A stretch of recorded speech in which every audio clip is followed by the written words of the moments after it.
Hi good morning. இன்னைக்கு breakfast recipe பார்ப்போமா? நம்ம பிரேக்ஃபாஸ்ட் செய்ய போகிறது பிசிபெலாபாத்.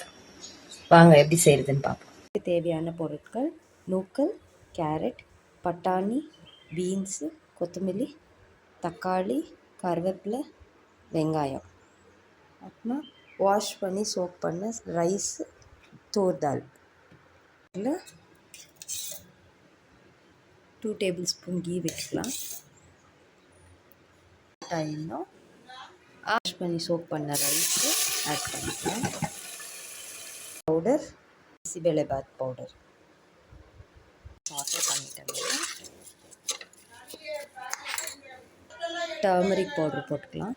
காரத்துக்கு ஏற்ற மாதிரி சில்லி பவுடர். கட் பண்ண எல்லா வெஜிடபிள்ஸும் சேர்த்து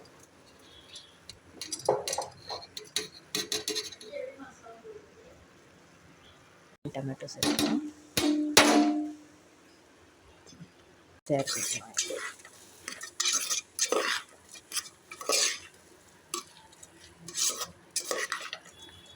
வச்சு பிசிபெலாபாத் பவுடர் 1 பாக்கெட் இதை சேர்த்து நல்லா ஸ்டேர் பண்ணி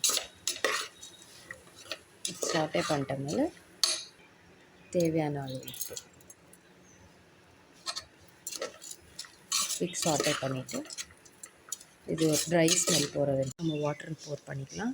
1 கிளாஸ் ரைஸு 1 கிளாஸ் தாலுக்கு நான் 4 கிளாஸஸ் ஆஃப் வாட்டர் எடுத்துருக்கேன்.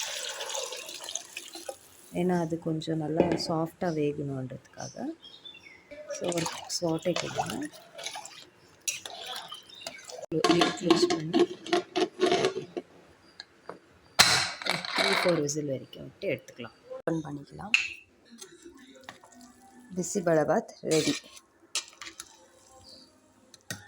ஸோ இதுக்கு டாப்பிங் என்ன பண்ணுறதுன்னு பார்த்துக்கலாமா? இந்த மாதிரி சின்ன கடாயில் 2 டேபிள் ஸ்பூன் நெய் விட்டுக்கலாம். கடுகு நல்லா பொரிஞ்சதும்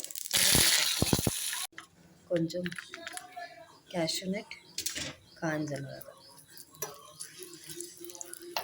இதெல்லாம் நல்லா மிக்ஸ் பண்ணி ரைஸ் கார்னிஷ்க்கு கொரியாண்டர் லீஃப் தூவி நீங்கள் சர்வ் பண்ணிக்கலாம். அதுக்கு சைடாக பூந்தி, காரா boondi. Bye. Thank you for watching my channel. So stay tuned and subscribe for more videos. Thank you.